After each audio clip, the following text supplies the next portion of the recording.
Coming up on MU Reports, Methodist University welcomes a new president. And the Fayetteville Woodpeckers close out an exciting inaugural season. MU Reports starts now.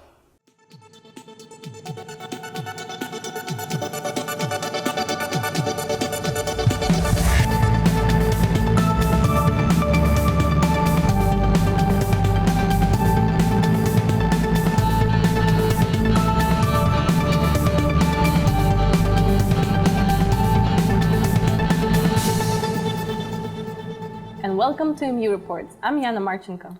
And I'm Marco Romero. Here at MU Reports, we take an in-depth look at what's going on at Methodist University and our surrounding communities. We're glad you can be with us today in this brand new studio. And we want to say thank you to the generous donation of Spectrum News. Up first today, Trump made a visit to Fayetteville on September 9th to show support for fellow Republican Representative Dan Bishop, who was running in the 9th Congressional District special election against Democratic Representative Dan McCready. Fort Bowles has more. The president initially planned to touch down at the Fayetteville Regional Airport. However, it was moved to the Crown Expo Center a couple days in advance in order to hold a proper campaign rally. The president appeared in front of thousands of supporters from Fayetteville and the surrounding areas.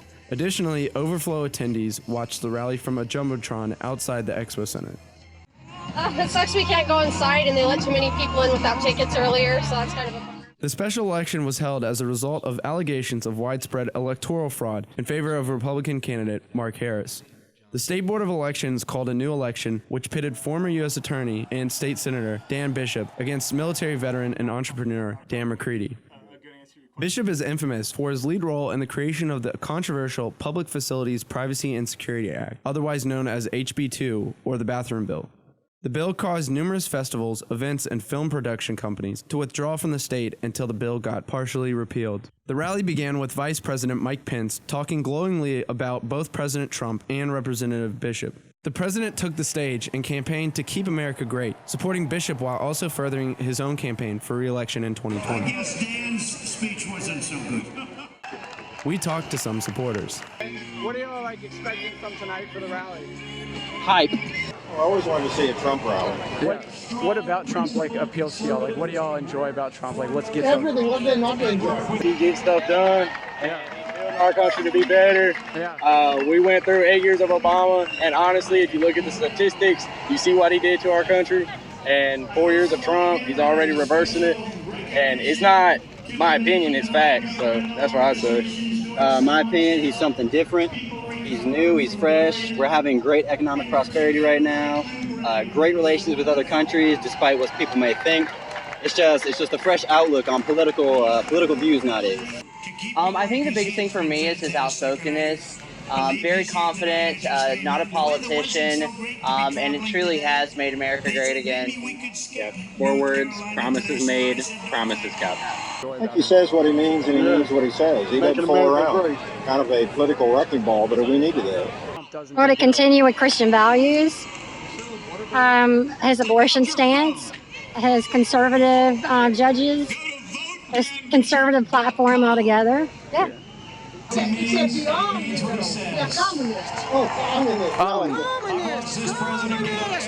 Now, are y'all located in the 9th District? Oh, yeah. Either one, you live in district? Are y'all in the No, y'all are not. I'm from Michigan. Georgia. Y'all came here from Michigan and Georgia. District? No. No. Okay. Savannah and Dublin, Georgia. In addition to supporters, the rally also attracted peaceful protesters who wanted to show a different perspective to the Republican base at the Crown Center. So we just wanted to come as silent protesters. I was at the last rally when Trump came here, and I had a t-shirt on, and it got really bad. I didn't say a word negatively to anyone, and I just wanted to see how the environment has changed, how his supporters are treating other people, if they're calmer, if they're more amped up. We've been pretty good so far because they've been in the back. We've been standing in the back. But, and also instead of reading social media and all that stuff, coming out here to see it for yourselves. Not yelling, not inciting, violence and trying to get attention or anything like that. It's just, we just wanted to come in with our message of solidarity and equality and check it out. Dan Bishop won in a close race, beating out McCready by only 2 points, which could be worrying for Republicans in the 2020 election, as this district has been a Republican stronghold since the 1960s. In 2016, Donald Trump won the district by 12 points. It remains to be seen if the district will stay faithful to the current president come 2020. For MU Reports, Ford Bowles. Here at Methodist University, we are welcoming a new president of our own. A week of events kicked off the official inauguration for Dr. Stanley Wearden. Our Ksenia Petrova has the story. A year has passed since Dr. Stanley Wearden was announced to be the next Methodist University president. Since then, Dr. Wearden participated in many events representing the university, including the commencement ceremony in May. In September, an entire week full of events preceded the official inauguration of MU's fifth president. The first day of the busy week, President Wearden started at Margaret Willis Elementary School, where he read to the children the book called Flat Stanley. After the reading was completed, every child received a personal copy of the book. Exactly at 11 o'clock, Dr. Wearden was back to campus where he entered a competition, the Spelling Bee. The new president, who has a wide background in journalism, challenged MU students to compete with him over the best spelling skills. Not surprisingly, Dr. Wearden won the competition. On Wednesday of the inauguration week, a special chapel service was held to celebrate Dr. Wearden and his wife, Ms. Deborah Davis. Former Methodist University President Dr. Hendricks took an active role in the event. On Thursday, the Student Government Association and the Student Activities Committee held a carnival that they called the Stand Fest. The event was a big success and made many students come out of their dorm rooms to celebrate our new president. Live music, food trucks, trained dogs, a fortune teller, and of course inauguration t-shirts, designed especially for the event.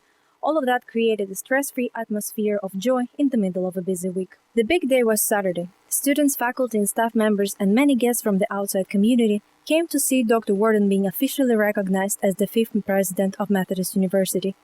Dr. Wearden's longtime friend and colleague, Associate Provost of the Kent State University, Dr. Marcella Fontani, came all the way from Ohio to tell the MU community a little bit more about our new president. After a warm introduction, Dr. Wearden delivered his first official presidential address. The inauguration ceremony continued with a banquet where everyone could congratulate Dr. Wearden and Ms. Davis personally. After the ceremony, Dr. Wearden came down to the special football game where Methodist University team started the season playing against Guilford College. In the halftime, Dr. Wearden was presented the game ball. Welcome home, Dr. Wearden. We're excited to have you lead Methodist University to the bright future. Ksenia Petrova, Methodist University, MU Reports. MU community recently took to campus to celebrate International Peace Day. We set out to find out how students here at Methodist University define peace and what it means to them.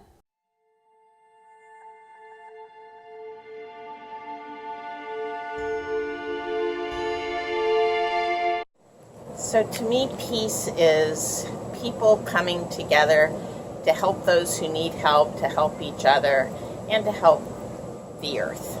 I think peace doesn't necessarily mean the absence of war. For me, peace means to have internal freedom. Peace for me is living well, is accepting ourselves and just basically living in accordance with ourselves. It's by accepting ourselves, knowing our limits and knowing our values, that we'll be able to coexist or interact with people that surrounds us in a more positive and healthy manner. My idea of peace is accepting others for who they are.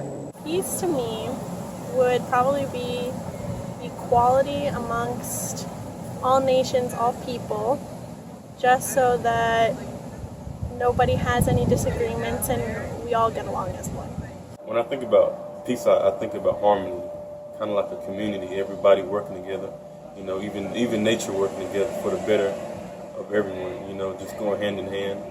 For me, I think that peace means being able to share your opinions with others and to have mutual respect and understanding, not because you and someone else have like a different opinion means that you should fight, but be respectful enough to each other.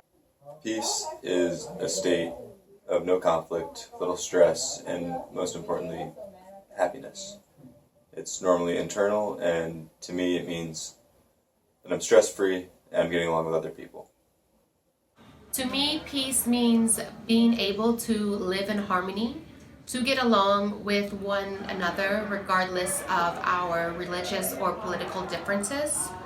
In other words, to coexist, to be respectful and tolerant and open to learning about others, including ourselves. When you have that best friend that you can call at 3 o'clock in the morning and they'll show up no matter what, if we had that more worldwide, we wouldn't have the ugliness in the world. There wouldn't be people going after each other and trying to get on top of each other, be everyone helping each other, and to me that means peace.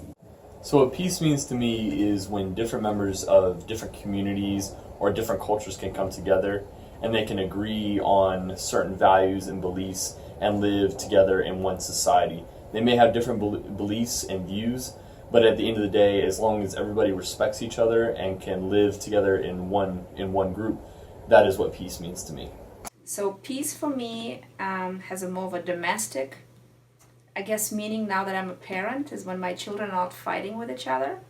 But on a more global level, peace for me means the guarantee that my house would not be destroyed, that my community would not be bombed.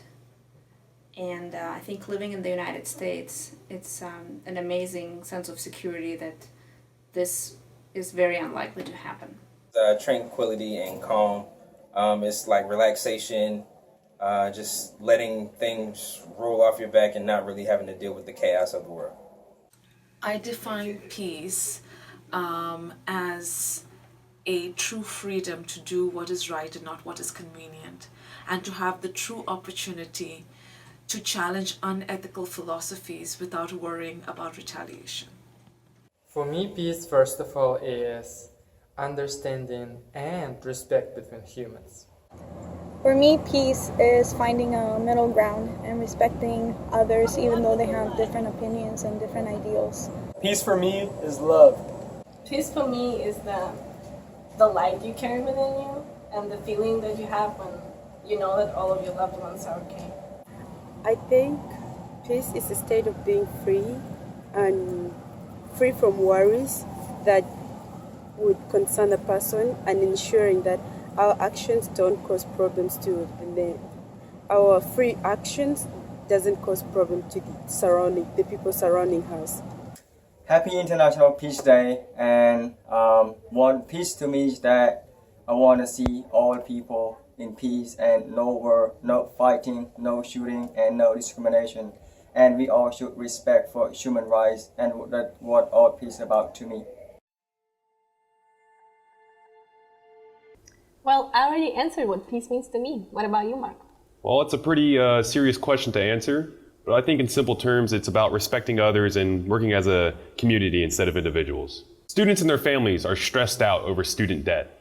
According to a story by Freedom Debt Relief, 67% of surveyed students say they are overwhelmed by their finances, and 59% say they can't save any money. Their parents, meanwhile, are also concerned about paying off student loan debt, with 42% reporting they cannot save for retirement and do not take vacations. Both groups reported sleep loss and increased depression and anxiety. The average student debt for a student graduating with a bachelor's degree is over $29,000. The Fayetteville Woodpeckers, the Class A advanced affiliate of the Houston Astros, just concluded their inaugural season in town. They're a member of the Carolina League, which has teams located in South and North Carolina, as well as Virginia. Their home field is Seager Stadium, which is located in downtown Fayetteville. The inaugural season has considered by many to be a huge success, not just financially, but also competitively. Menahan Fidden has the story. 19 years since the Cape Fear Crocs left for Lakewood, New Jersey, minor league baseball has returned to Fayetteville. Initially known as the Buies Creek Astros, the team moved to Fayetteville once Seagrass Stadium was completed. The Seagrass Stadium you're seeing behind me took over 2 years and $40 million to complete. Located on Hayes Street, the stadium has a capacity of 5,000 people, not only for baseball games, but also for concerts and community events. It was opened on 13th of April this year, and so far it has enjoyed consistently high attendance. Upon the move to Fayetteville, the team launched a Name the Team contest. Over 1,400 suggested names were submitted. The finalists for the contest were Fatbags, Flytraps, Jumpers, Wood Dogs, and Woodpeckers. The chosen name Woodpeckers was selected in honor of the red cockaded woodpecker, which was once plentiful in Fayetteville but is now an endangered species. The team colors are red, black, and gray. Coming into the 2019 season, the Woodpeckers were the reigning Carolinas League champion, so expectations were high to get back to the championship series. The team had a successful season with individual talent, as a handful of individuals got the call up to double and a triple A. The best example of this being outfielder and first baseman Seth Beer. Beer started out on the Woodpeckers at the beginning of the season, before being promptly sent up to the Double-A affiliate of the Astros. Soon after, he was traded to the Arizona Diamondbacks of the MLB. As a team, the Woodpeckers had an above 500 season, finishing the regular season 72-67. Their record was good enough for a playoff berth. They defeated the Down East Ducks in the Mills Cup semifinals 3-2 to secure their second consecutive Mills Cup Championship Series appearance. They faced the Wilmington Blue Rocks, where they went up to 2-1 before losing consecutive home games, losing the series 3-2 in heartbreaking fashion. However, the future of the team is incredibly bright, as the Astros have been one of the best teams at cultivating and finding quality talent from their farm system teams. The fan base is hopeful that subsequent seasons will provide a high level of excitement and intrigue. The team play is not the only bright spot for the organization, as the team hopes to develop the Seagrass Stadium complex. The plans for the stadium complex include a renovation of the nearby Prince Charles Hotel, 84,000 square feet of office space, a new Hyatt Place hotel, as well as retail and residential real estate, creating a business complex around the area. The return of professional baseball to Fayetteville has yielded positive economic results, with many small businesses opening downtown. This will no doubt bring more attention to Fayetteville and create a better image for the city. For MU Reports, Fort Bowles, and Metehan Fidan. The Woodpeckers kick off their 2020 season here in Fayetteville on April 9th. Next up in sports, our Dennis Litnev sits down with a student athlete from Mexico. MU Reports heads to a music festival in Raleigh. We'll be right back.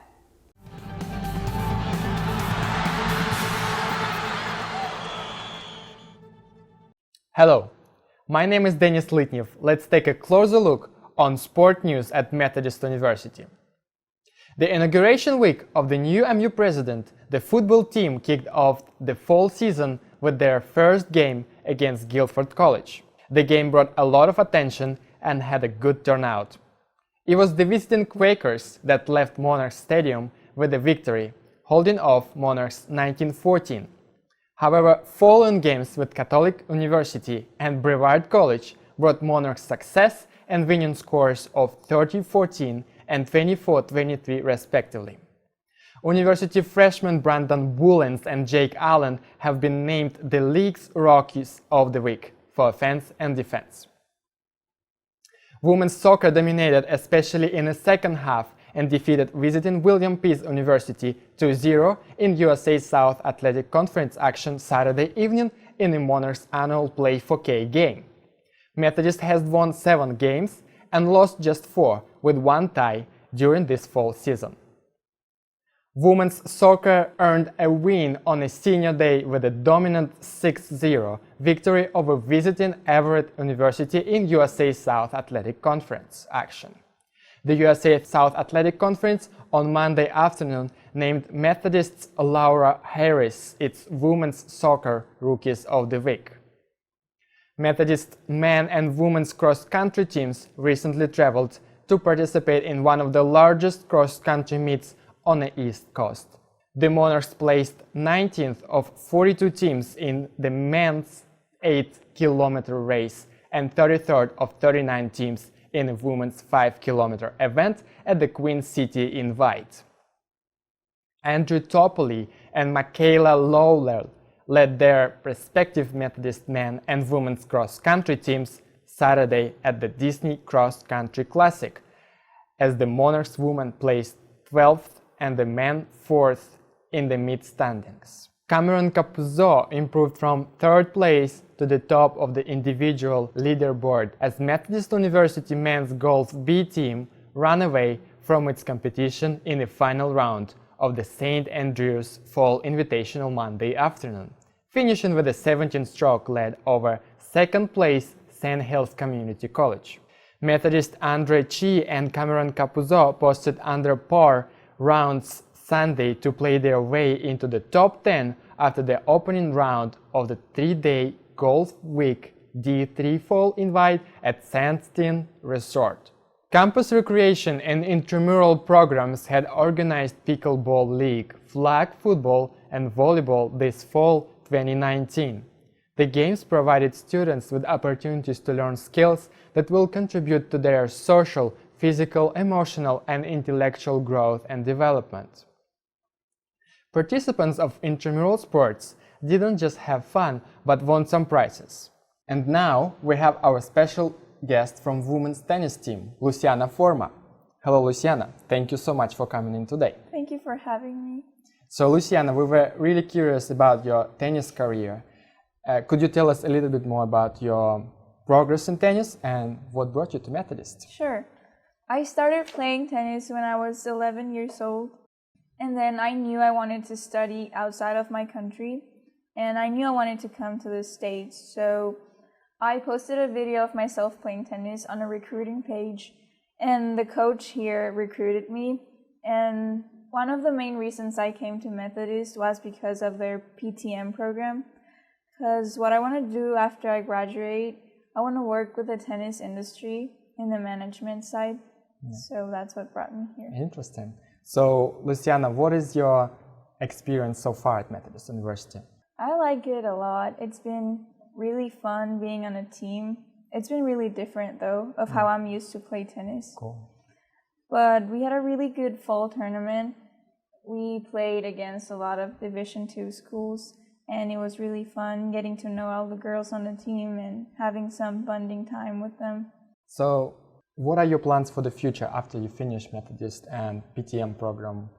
Are you planning to stay in States or you want to move somewhere else? I'm not sure what I want to do yet, but since I want to work in the tennis industry, I think the best thing would be stay here because there's a really big tennis industry and really good job opportunities here after I graduate. Luciana, thank you so much for coming in today, and good luck on your MU journey in the future. Thank you. This is it for today. Keep up with more sport news on our MU website, mumonarchs.com. This past month in Raleigh, the city hosted Hopscotch Music Festival. It was the 10th anniversary for the annual music festival, which welcomes over 120 artists and musicians to the downtown area. The event took place September 5th through the 7th. Fellow MU Reports members Fort Balls, Surgeon Chotlakovich, and Menahan Fidden were on the ground through the entire weekend. The festival was initially planned to start at the Red Hat Amphitheater in downtown Raleigh. However, due to Hurricane Dorian, Thursday's main acts had to move to the Ritz. Snail Mail, Kurt Vile and the Violators, as well as Sleater Kinney kicked off the festival, bringing a taste of indie rock to a packed venue. Sleater Kinney appeared with a new lineup, after longtime drummer and vocalist Janet Wise left the band. Tropical storm-like conditions did not deter many fans from coming out to the festival that night, with many venues still being near capacity. Later that night, a trio of hip-hop acts took stage at the Lincoln Theater. Injury Reserve, Joey Perp, and Earth Gang all brought their A-game with their performances. However, the real highlight of the night was during Earth Gang's set, when Fayetteville native and multi-platinum artist J. Cole made a surprise appearance, helping promote Earth Gang's latest album, which was released that very night on Cole's label, Dreamville Records. I want to say this about 30 minutes ago.